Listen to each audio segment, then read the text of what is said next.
नमस्कार दोस्तों, मैं हूं विवेक पांडे और आप देखना शुरू कर चुके हैं द लोक नीति। आज हम एक पड़ताल करने वाले हैं और एक जानकारी आप तक पहुंचाने वाले हैं। आपको बता दें, इस पड़ताल करने में, इस लेख को तैयार करने में सबसे महत्वपूर्ण योगदान रहा है द लोक नीति के बहुत ही काबिल पत्रकार अवनीश चंदानन का। अवनीश ने अपनी रिपोर्ट के माध्यम से एक बहुत ही अच्छा लेख बताया है। इस लेख में उन्होंने राजद्रोह क्या होता है, देशद्रोह क्या होता है और किन किन चीजों पर देशद्रोह लगता है, इसके बारे में बताया है। अभी हालिया एक ताजा घटना हुई थी असदुद्दीन ओवैसी के मंच पर पाकिस्तान जिंदाबाद कहने वाली लड़की को लेकर, जिसे अब हिरासत में लिया गया है। आइए अवनीश की इस रिपोर्ट के माध्यम से जानने की कोशिश करते हैं कि क्या होता है राजद्रोह और किस तरह का ये कानून है। आइए जानते हैं। क्या सिर्फ पाकिस्तान जिंदाबाद कहने से कोई राजद्रोही हो जाता है? अगर आपका जवाब हाँ है तो आपको इस वीडियो को अंत तक देखना है। आज के समय में आप सबको बताना यह अति आवश्यक हो गया है कि अभिव्यक्ति की आजादी और राजद्रोह में कितना अंतर है, क्योंकि आज के समय में अभिव्यक्ति की आजादी छीन सी गई है। कोई अगर स्वतंत्र रूप से बोलता है या बोलना चाहता है तो उसे राजद्रोही साबित करने में कुछ ताकतें लग जाती हैं। इससे संबंधित ऐसे कई केस हैं जिन्हें जानने के बाद आप इन अंतरों को सही तरीके से समझ पाएंगे। आज हम आपको बताने वाले हैं कि स्वतंत्रता का हनन किस तरह से किया जा रहा है। हाल ही में ओवैसी की एक रैली में स्टेज में एक लड़की चढ़ी और पाकिस्तान जिंदाबाद के नारे लगाने लगी, जिसका नाम अमूल्या बताया जा रहा है। लड़की को पुलिस ने गिरफ्तार कर लिया और उस पर राजद्रोह का केस भी लगा दिया। क्या नारे से किसी को नुकसान हुआ है? क्या हिंसा फैली है? क्या कानून या व्यवस्था में कोई समस्या उत्पन्न हुई है? अगर हाँ, तो उस पर राजद्रोह का केस लगाइए। और अगर ऐसा नहीं हुआ है तो किस वजह से आपने उस लड़की पर राजद्रोह का केस दर्ज किया? उसने पाकिस्तान जिंदाबाद के नारे लगाए सिर्फ इसलिए? अगर ऐसा है तो आप अभिव्यक्ति की स्वतंत्रता का मतलब क्या है, आप साफ शब्दों में जनता को समझाइए।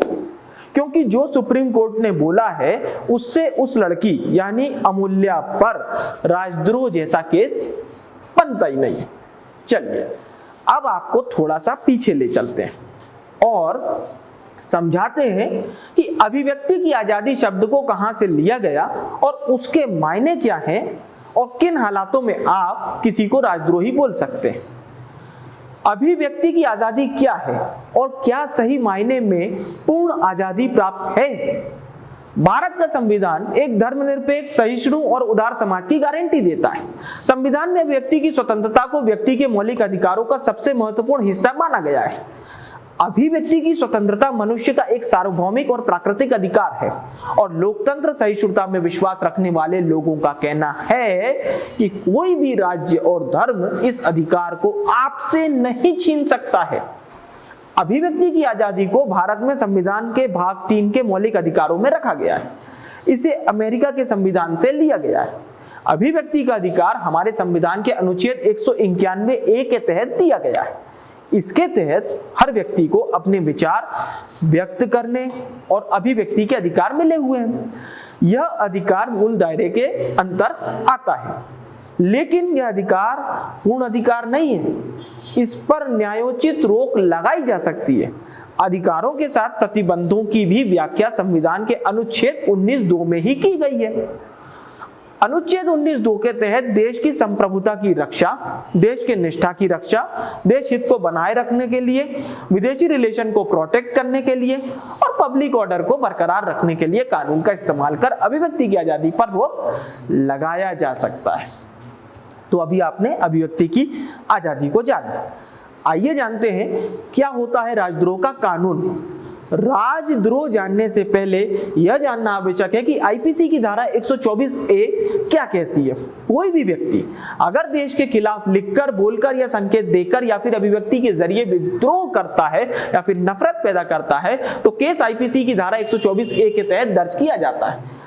हालांकि इस धारा को लेकर सुप्रीम कोर्ट ने समय समय पर अपने जजमेंट दिए हैं और उस जजमेंट से साफ होता है कि कोई भी एक्ट या सरकार की आलोचना भर से देशद्रोह का मामला नहीं बनता जब तक कि उस विद्रोह के कारण वायलेंस और कानून व्यवस्था की समस्या उत्पन्न ना हो जाए। आइए अब एक केस समझाते हैं आपको। Kedarnath versus state of Bihar 1962। अब हम आपको बताते हैं कि 1962 के Kedarnath versus state of Bihar के केस में सुप्रीम कोर्ट ने क्या फैसला दिया था। सुप्रीम कोर्ट ने इस मामले में फेडरल कोर्ट ऑफ इंडिया यानी कि ब्रिटिश कोर्ट के समय एक सहमति जताई थी कि सुप्रीम कोर्ट ने केदारनाथ केस में यह फैसला सुनाया था कि सरकार की आलोचना या फिर एडमिनिस्ट्रेशन पर कमेंट भर से देशद्रोह का मुकदमा नहीं बनता।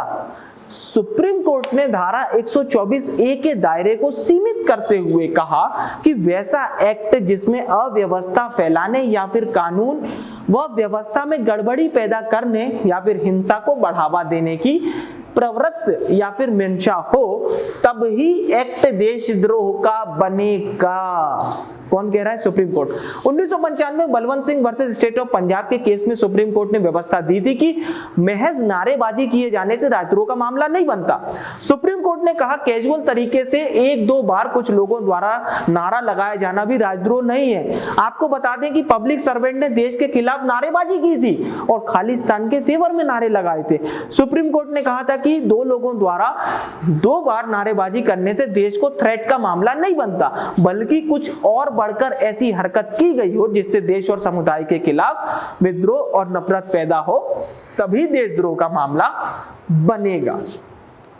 जब सुप्रीम कोर्ट भी कहती है कि नारेबाजी करना देशद्रोह नहीं है तो किस आधार पर लड़की यानी कि अमूल्या पर देशद्रोह का केस दर्ज किया गया है? क्या यही अभिव्यक्ति की स्वतंत्रता है? अगर अमूल्या लियोन पर आपने देशद्रोह का केस दर्ज किया है तो जनाब नवजोत सिंह सिद्धू पर भी देशद्रोह का केस क्यों नहीं दर्ज किया गया? सिद्धू साहब तो बाकायदा पाकिस्तान जाकर पाकिस्तान की तारीखों के बुल बांध देते। इसका जवाब कौन देगा? क्या किसी की तारीफ करना और किसी देश के लिए जिंदाबाद के नारे लगाना देशद्रोह में आता है? महात्मा गांधी जिनको सारी पार्टियां अपना आदर्श मानती है और उन्हीं के भरोसे वोट मांगने जाती हैं, उन्होंने सारे देशों को महान बताया था। तो क्या वे भी देशद्रोही है? अगर वो देशद्रोही नहीं है और सिद्धू भी देशद्रोही नहीं है तो हमारा सवाल यह है कि अमूल्या कैसे देशद्रोही हो गई? उसने तो भारत जिंदाबाद और पाकिस्तान जिंदाबाद का नारा लगाया था। वो तो सारे देशों को जिंदाबाद कहती है, तो किस आधार पर वो देशद्रोही हो गई? इसका जवाब भी ये जनता चाहती है। द लोक नीति की टीम ऐसी घटनाओं का समर्थन बिल्कुल भी नहीं करती है जो देश को किसी वजह से नुकसान पहुंचाए। हम सिर्फ और सिर्फ ये सवाल जानना चाह रहे हैं कि आखिर वो कौन सी वजह है, वो कौन सी धाराएं हैं जिसके तहत या वो सब जानकर ये पूरा का पूरा केस बनाया गया, और क्या इस बात को सरकार या सरकार से जुड़े हुए वे तत्व बताने का कष्ट करेंगे कि पुलिस व्यवस्था में इस तरह के मामले जब सामने आते हैं तो ये वही पुलिस और वही प्रशासन जो कई बार खबरों के माध्यम से आपको पता चलता है कि लोगों की समस्या पर ध्यान नहीं देता, लेकिन जब कोई ऐसे तनातनी का माहौल आता है तो उसका ध्यान देना, उसके कान और उसकी आंखें चौकस हो जाती हैं। बस इसे समझने की कोशिश करिए। बहरहाल आज तक के लिए सिर्फ इतना ही। मुझे यानी विवेक को दीजिए इजाजत, और बहुत बहुत धन्यवाद अवनीश जी का जिन्होंने इस फ्रेम के माध्यम से बताने की कोशिश करी। मतलब शब्द मैंने बोले लेकिन लिखे उनके द्वारा गए। और इसी तरह के वीडियो देखने के लिए हमेशा जुड़े रहिए द लोकनीति के साथ। आपका बहुत बहुत धन्यवाद। नमस्कार।